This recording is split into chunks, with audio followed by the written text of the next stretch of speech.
नमस्कार, मैं हूँ मनविंदर। आप सभी राष्ट्रवादियों का एमबीएन नेटवर्क में बहुत-बहुत स्वागत है। चैनल को सब्सक्राइब कर लीजिए, वीडियो को लाइक कर लीजिए और अंत तक मेरे साथ बने रहिए। और मेरे साथ आप देख रहे हैं साथ वाली स्क्रीन पर शिवम चौधरी ऑफिशियल से जुड़ चुके हैं शिवम भाई। शिवम जी, बहुत-बहुत स्वागत है आपका शो में। जी धन्यवाद। शिवम भाई, एलओसी पे बड़ा धूम-धड़ाका सुना जा रहा है। ये क्या एक्सटेंडेड दीपावली है? ये पटाखे जो फूट रहे हैं वहाँ?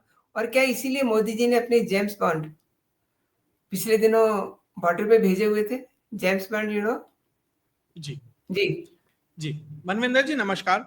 सभी दर्शकों को जय श्री राम। देखिए, पहलगाम के बाद जिस तरीके से ऑप सिंदूर के अंदर भारत ने बढ़िया तरीके से अच्छे से पाकिस्तान के जो पेंच नट बोल्ट कसे हैं, और उसके बाद जिस तरीके से अफगानिस्तान उनकी औकात उन्हें दर्शा रहा है, उसे बता रहा है कि भैया किस स्थिति में हो तुम, उसके बाद जो पूरा का पूरा वो तंत्र, पाकिस्तान नहीं, खासकर वो तंत्र जो पाकिस्तान का इस्तेमाल भारत के खिलाफ एज ए न्यूसेंस वैल्यू कर रहा था, अब वो एक डेस्परेशन की स्टेट में पहुंच चुका है। क्योंकि भारत जिस तरीके से सीमा पर इस जो उनका ये बैड बॉय है उसका इलाज कर रहा है, तो उनका प्रयास ये है कि भारत के दोनों तरफ फ्रंट खोले जाएं, भारत और माफ कीजिएगा, पाकिस्तान और अफगानिस्तान। आज हम दोनों की बात करेंगे। दोनों में कुछ ऐसी घटनाएं घटित हुई हैं जो दर्शाता है कि आने वाले समय में किस तरीके से भारत की घेराबंदी करने का प्रयास है और भारत क्या जवाब दे रहा है। सबसे पहले पाकिस्तान की बात। देखिए, पाकिस्तान जिस तरीके से ऑप सिंदूर हुआ, सब कुछ हुआ, उसके बाद अब भारत की एक एक्सरसाइज है ऑपरेशन त्रिशूल करके, उसमें ट्राई सर्विसेज आएंगे और जिस तरीके से भारत उसकी तैयारी कर रहा है, नोटैम जारी हुआ है, सब कुछ हुआ। आपने उसके ऊपर एक शो किया, मैंने ही आपके साथ किया था। अब पाकिस्तान की मजबूरी है कि अपनी जनता को कुछ चूर्ण चटाने के लिए, कुछ देने के लिए, तो उसे वहां से एक डाइवर्जन टैक्टिक क्रिएट करनी। अब वो प्रयास कर रहा है उत्तर में, कश्मीर में। सबसे पहली बात तो कश्मीर में अब बर्फ पड़ने वाली है, बर्फबारी का मौसम आने वाला है, तो ये उसके लिए लास्ट ऑप्शन है, एक लास्ट समय है जब ज्यादा से ज्यादा फिदाइन कह लीजिए, मुजाहिदीन कह लीजिए, डिस्पोजेबल एसिड कह लीजिए, जो भी आप कह सकते हैं, उसे भारत में एंट्री दिलानी, और वही अब वो करने का प्रयास कर रहा है। तो कल रात, दरमियानी रात, ऐसा ही भारत के जो तंगधर जो सेक्टर है उसमें प्रयास किया गया। उसमें लगभग 7 से 8 जो बैट कमांडो होते हैं, बॉर्डर एक्शन टीम होती है पाकिस्तान की। भाई ये जो एलईटी और इसके जो लोग होते हैं, वो तो क्या 20-25 दिन की एक ट्रेनिंग दी, पता है जाके इन्हें डिस्पोज होना है, डिस्पोजेबल एसेट है, लेकिन वो हाईली ट्रेंड लोग होते हैं बैट, एक तरीके से जो उनकी फोर्स है उसका हिस्सा होते हैं, और वो सर्जिकल स्ट्राइक जैसा या कुछ इस तरह का करने के लिए वो प्रयास करते हैं कि एक मूवमेंट हुआ, फटाफट कुछ करा और भाग गए। लेकिन भारत ने उस इन्फिल्ट्रेशन के अटेम्प्ट को एक तरीके से निस्तनाबूद किया, और उसके बाद जो भारत का रिस्पॉन्स रहा, भैया तुम्हारे यहां से 7-8 आए थे और हमारे यहां से क्या क्या गया है, अगर लीपा वैली के लोकल लोगों से आप पूछोगे तो उन्हें ऐसा लगा कि जो प्रधानमंत्री नरेंद्र मोदी ने कहा था ना कि ऑप सिंदूर के बाद अभी पॉज है साहब, उन्हें ऐसा लगा ये पॉज वाला बटन आज दबा दिया। और आपको पता है ऑप सिंदूर में मैंने आपके यहां डिस्कस किया था, आपको बताया भी था कि एयरफोर्स के अलावा जो आर्मी है उसने जिस तरह का इस्तेमाल किया था, 3 लाख से ज्यादा एम्यूनेशन वहां इस्तेमाल हुआ था ऑप सिंदूर के दौरान। कहा जा रहा है कि उसके बाद अगर कोई सबसे बड़ी एक्सरसाइज हुई है तो कल रात हुई है। उसी तरीके से जवाब दिया गया है। प्रधानमंत्री नरेंद्र मोदी ने कहा था ना कि भैया हमारी सिक्योरिटी डॉक्ट्रिन चेंज हो गई है, अब act of terror act of war माना जाएगा। तो आपने एक्ट ऑफ टेरर करने का प्रयास किया, उसी के रेसिप्रोकल तरीके से, बल्कि मैं कहूंगा डिस्प्रपोर्शनेट रूप में, यानी उससे कहीं ज्यादा भारत ने उसका जवाब कल लीपा वैली के अंदर दिया है। अब वहां का लोकल मीडिया तो थोड़ा बहुत कवर कर रहा है, सोशल मीडिया पे खबरें आ रही हैं, उससे चीजें आ रही हैं, मेन स्ट्रीम मीडिया तो नहीं कर रहा, लेकिन हाँ उसमें कुछ लोग हैं जो बता रहे हैं कि ठीक ठाक भारत ने अच्छे बड़े जो कहते हैं ना toys, big boy toys, BBT जो होते हैं, वो इस्तेमाल किए हैं वहां और अच्छे से किए हैं। उसके अलावा एक और बड़ा चीज हुई है कि पाकिस्तान की तरफ से आरएसपुरा सेक्टर में एक ड्रोन स्पॉट किया गया जो पाकिस्तान की तरफ से आ रहा था। उस पर लगभग 5.5 किलो की हेरोइन थी, जिसकी मार्केट वैल्यू 25 करोड़ होती। देखिए, इसी तरीके से भारत में जो ये ड्रग्स का पूरा तंत्र है, ये करने का प्रयास, आप पंजाब बॉर्डर पे देखिए, वही करने का इन्होंने प्रयास वहां किया, क्योंकि टेरेन इतनी मुश्किल है, कहीं जंगल में डाल दिया, आपने पहले ही बता दिया अपने आदमी को कि भैया इतने बजे इस जगह आपको पैकेट मिलेगा, उसे भले ही ना पता अंदर क्या है, वो एक पार्सल के तौर पे आएगा, उसे उठाएगा और जहां पहुंचाना है वहां पहुंचा देगा। अगर मान लीजिए उसका 25 करोड़ मार्केट वैल्यू है, मान लीजिए 5 करोड़ में भी बिक रही है ब्लैक मार्केट, आप सोचिए आपको हवाला नहीं करना पड़ा 5 करोड़ का, आपको बक्से में अगर 5 करोड़ कहीं डाल के भेजने होते हैं, 25 करोड़ कहीं भेजने होते तो कितना मुश्किल होता। आपने एक छोटा सा 5.5 किलो की एक थैली एक ड्रोन के ऊपर रखी और यहाँ पे गिरा दी। उस पैसे से क्या क्या किया जा सकता है। अब वो भी इस तरह के जो अटेम्प्ट्स हैं उनके ऊपर भी नजर रखी जा रही है, क्योंकि जिस तरह का ड्रोन ग्रिड अब भारत ने तैयार किया है, पूरी की पूरी सीमा पर जिस तरीके से नजर बनाए रखी हुई है, तो पाकिस्तान में दिक्कत है कि भैया हम करना चाह रहे हैं, हम डाइवर्जन करना चाह रहे हैं, या हम चाहते हैं कि बर्फबारी का मौसम है उससे पहले ज्यादा से ज्यादा कुछ ना कुछ हम भारत के अंदर इंजेक्ट कर सके। वो प्रयास है, भारत उसके लिए तैयार।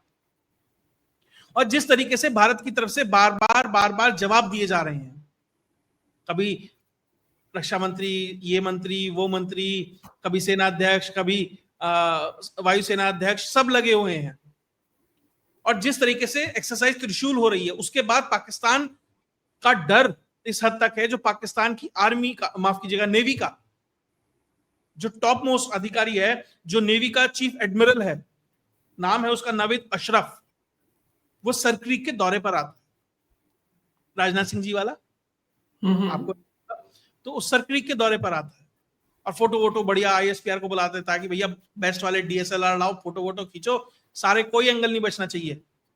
और वहां जाके क्या कहता है कि इंडियन ओशन में स्टेबिलिटी जब आएगी जब पाकिस्तानी नेवी होगी, पाकिस्तानी नेवी ही इंडियन ओशन में स्टेबिलिटी ला सकती। कब कहा उसने? जब प्रधानमंत्री नरेंद्र मोदी कहते हैं कि भारत नेट सिक्योरिटी प्रोवाइडर है इस इंडियन ओशन का, तो उन्हें था यार नरेंद्र मोदी ने तो कुछ कह दिया, हमें भी कुछ चूर्ण बेचना है, तो उसने भी वो बात आकर कही और 3 होवरक्राफ्ट लेकर पहुंच गया कि भैया ये हमारे नए नए पंखे वाले बोट हैं जो जमीन पे भी चलती है और पानी पे भी चलती है। उन्होंने खरीदे हैं अभी इंग्लैंड से, उनका नाम है ग्रिफिन 2400 TD करके उन्होंने ये खरीदे हैं होवरक्राफ्ट, वहां पे चला के फोटो वोटो बढ़िया अच्छे से खिंचवा दी।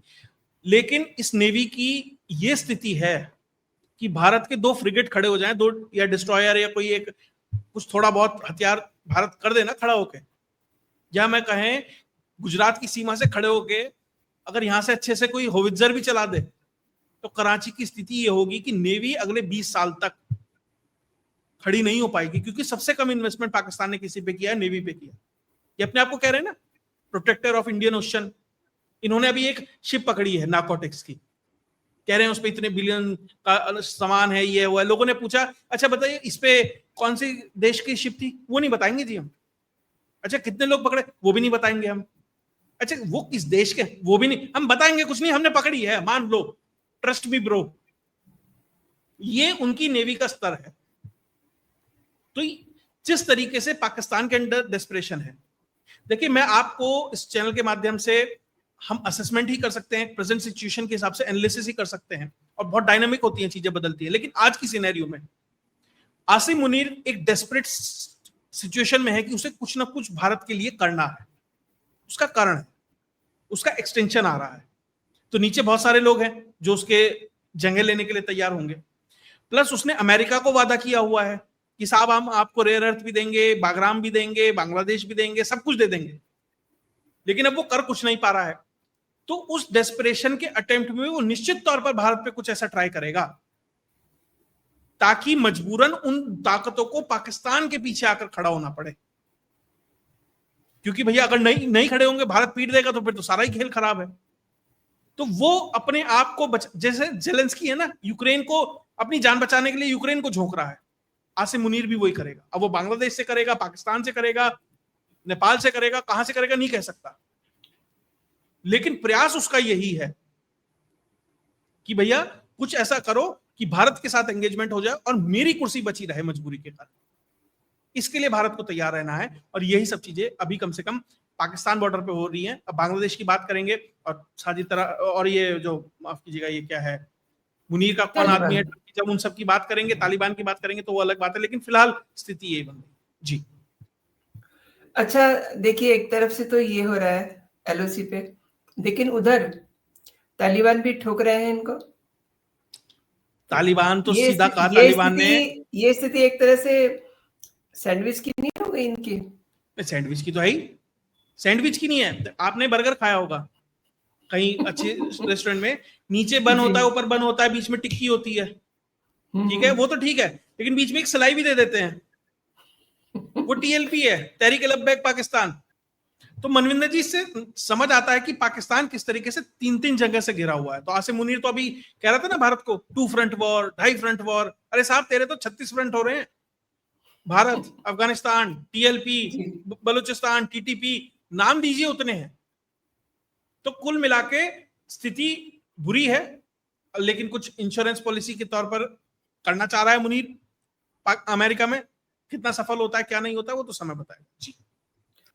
अच्छा शिवम जी, ये बताइए, ट्रंप की टीम में मुनीर का जासूस कौन है? जी देखिए, बहुत महत्वपूर्ण है, इसलिए महत्वपूर्ण है क्योंकि पहली बात तो ये किस तरीके से जो पाकिस्तानी आर्मी है, जो एजेंसीज हैं, वो किस तरीके से डिसेप्शन क्रिएट करती हैं उसको समझना जरूरी है, और किस तरीके से आसिम मुनीर अपने लिए एक इंश्योरेंस पॉलिसी ट्रंप के एडमिनिस्ट्रेशन में देखता है वो देखना जरूरी है। एक व्यक्ति है, हम भारतीयों ने बहुत देखा है उसे, बहुत सारे ऐसे पाकिस्तानी चैनल हैं जो हम भारतीय देखते हैं, आरजू काजमी है और उसका पति है, उसका देखते हैं, शोएब चौधरी है, नायला है, एक वो चावल की बोरी है, क्या नाम उसका, कमर चीमा है, ये सब बहुत सारे ऐसे चैनल है जिनके ऊपर वो आता है। वो क्या है, वो अमेरिका में भी रहता है, रिपब्लिकन पार्टी का वो मेंबर है।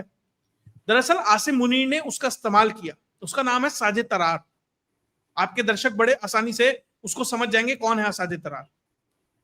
वो अमेरिका में रहता है, पहले कहता था अरे मोदी बहुत अच्छा है, भारत बहुत अच्छा है, हमें संबंध अच्छे बनाने चाहिए, उसने सारा चूर्ण चटाया।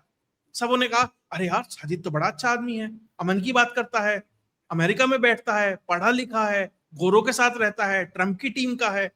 बाद में पता लगा वो आसिम मुनीर का गुर्गा है। तभी तो बैठ के कहता था जब ये इमरान खान वाला केस हो गया था, उसके बाद अरे सब बस अब मुनीर साहब ही कायद हैं इस देश के, वही कर सकते हैं कुछ, इन्होंने तो देश का फड्डा बैठा दिया, सब कर दिया। उसके बाद आसिम मुनीर ने, क्योंकि वो रिपब्लिकन पार्टी में है, उसका एक तरीके से मतलब एक तरीके से उसे लॉबिस्ट के तौर पर हायर किया। $10 मिलियन के आसपास पैसा ट्रंप की टीम को दिया गया या ट्रंप को दिया गया। और साजिद तरार, जब आपने देखा था एक प्रोग्राम हुआ था इनका ओवरसीज पाकिस्तानीज का, जिसमें आसिम मुनीर ने कहा था कि हिंदू और मुसलमान अलग है, और उसके बाद ये वाला पहलगाम वाला अटैक हुआ था, उसमें भी साजिद तरार था, उसको कराने में भी साजिद तरार था। और साजिद तरार ने ही मीडिएशन किया था। वही ये जो 250 रुपए की थाली खाने जाता था ना वो ट्रंप के यहाँ, वो थाली मांझ मूंझ के वो तरार ही तैयार रखता था कि ट्रंप साहब वो आ रहे हैं हमारे वाले, उन्हें खाने परोस देना। वो साजिद तरार ही था मीडिएटर। तो और उसने ही कहा था मुनीर को कि भैया ऐसा है, ये डोनाल्ड ट्रंप को नहीं कह दो, ये इन्हें नोबेल प्राइज मिलना चाहिए, नोबेल प्राइज, क्योंकि वो समझता था उसकी साइकी को, उसकी टीम को, उससे बातचीत हुई थी। और आप ये देखिए डिसेप्शन कैसे क्रिएट होता है। हम सब भारतीय आरजू काजमी को देखते थे, अरे बिंदी लगा के आती है, बड़ी अच्छा बोलती है, भारत की पक्ष की बात करती है, उसका पति भी था, फिर ये बहुत सारे रिएक्शन चैनल वाले हैं, फिर कमर चीमा है, कमर चीमा को तो ऑपरेशन सिंदूर में तमगा मिला है, मेडल मिला है कि तुमने बहुत अच्छा प्रोपेगेंडा फैलाया है, ये सब हुआ है। और ये तरार सबके चैनलों पे जाता था। और हम जैसे भारतीय, हम बैठ के यहाँ 100 रुपए भेज रहे हैं जी, अरे आरजू जी बड़ी अच्छी लग रही है, 50 रुपए दे रहे हैं, उसका पति और वो बैठ के डिबेट कर रहे हैं। पता कौन सा क्या पता लग रहा है, पति दूसरे कमरे में बैठा है, वो इस वाले कमरे में बैठी है, और वो कह रहे हैं हम फला शहर में, हम फला शहर में, और वहां से डिबेट कर रहे हैं, और भारतीयों का बेवकूफ बन रहा है। तो आप ये समझिए, आपको इस डिसेप्शन में नहीं पड़ना है। ये क्या करते हैं आरजू काजमी जैसे लोग, 100 वीडियो बनाई भारत के पक्ष की, आदमी को यकीन हो जाता है तो बड़ा अच्छा बात है, बीच में एक अपना प्रोपेगेंडा वीडियो फिट कर दिया। आदमी को लगता है 100 में सही कही है तो भैया 101 भी सही होगी। पता लगा कि वो उसका प्रोपेगेंडा था।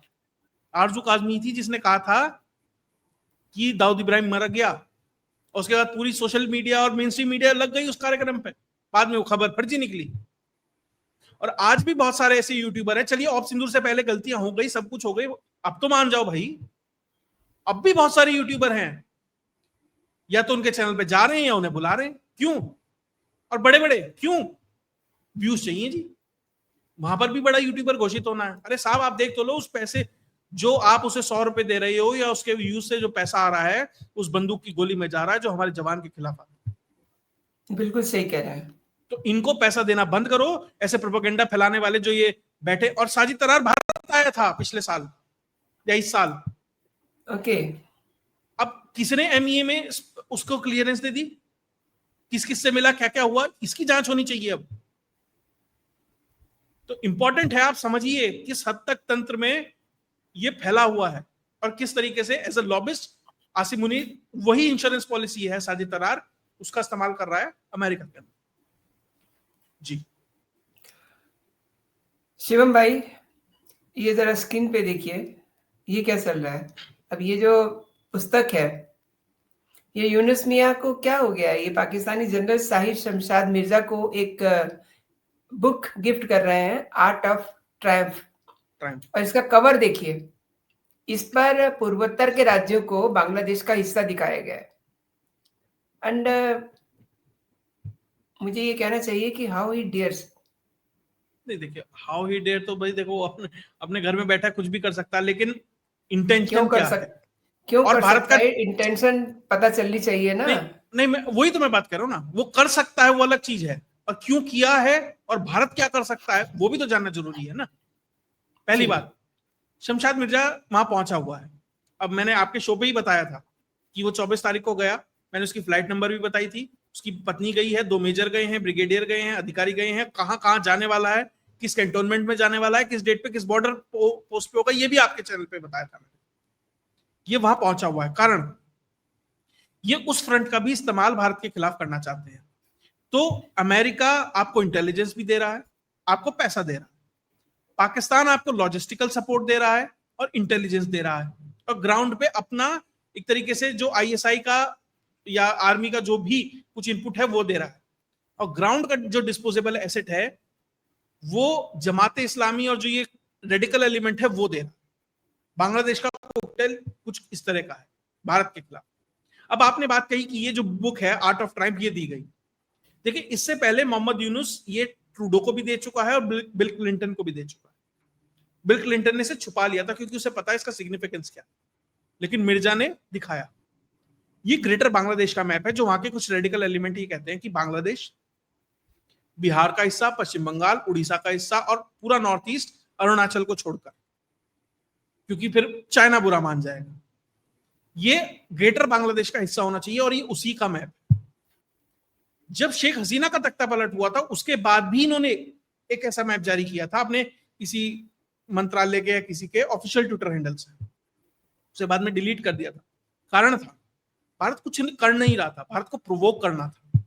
वही मैसेजिंग और प्रोवोक करने का एक तरीके से कारण है, एक तरीके से उसके लिए ये मैप जानबूझकर दिखाया गया और इसने अपने ट्विटर हैंडल से शेयर किया जी कि ये दिखाने। जमात इस्लामी वाला बोल रहा था ना उसका एड, हमें कोई एयरफोर्स नहीं चाहिए, नेवी नहीं चाहिए, हमारे तो 50 लाख लोग हैं, पश्चिम बंगाल में घुसेंगे, भारत में फैल जाएंगे और जो करना है वो करेंगे। उसी माइंडसेट के साथ ये आदमी खड़ा है। तो ये समझ आता है कि पाकिस्तान, वेस्ट और बांग्लादेश में बैठा हुआ ये व्यक्ति जो एक तरीके से मनी लॉन्ड्रर है, बिल क्लिंटन के लिए, हिलरी क्लिंटन के लिए ग्रामीण बैंक बनाया इसलिए था कि मनी लॉन्ड्रिंग करके वहां पैसा भेजा जा सके, इसी वजह में इसे नोबेल प्राइज मिला था। तो ये पूरा का पूरा भारत के दोनों फ्रंट को जिस तरीके से पकड़ने का प्रयास है, लेकिन कामयाब होंगे ऐसा है नहीं। ठीक है, थोड़ी बहुत देर मैराथन में आप आगे दौड़ लोगे, लेकिन at the end of the day race हम ही जीतेंगे। और भैया भारत के पड़ोस में, भारत के बैकयार्ड में चाइना आया था, श्रीलंका में कहां गया, मालदीव में आया था कहां गया, नेपाल में आया था कहां गया, बांग्लादेश में भी आ रहे हो ना, देखते हैं। आना आसान है, टिकना कितना मुश्किल है ये भारत बता दे।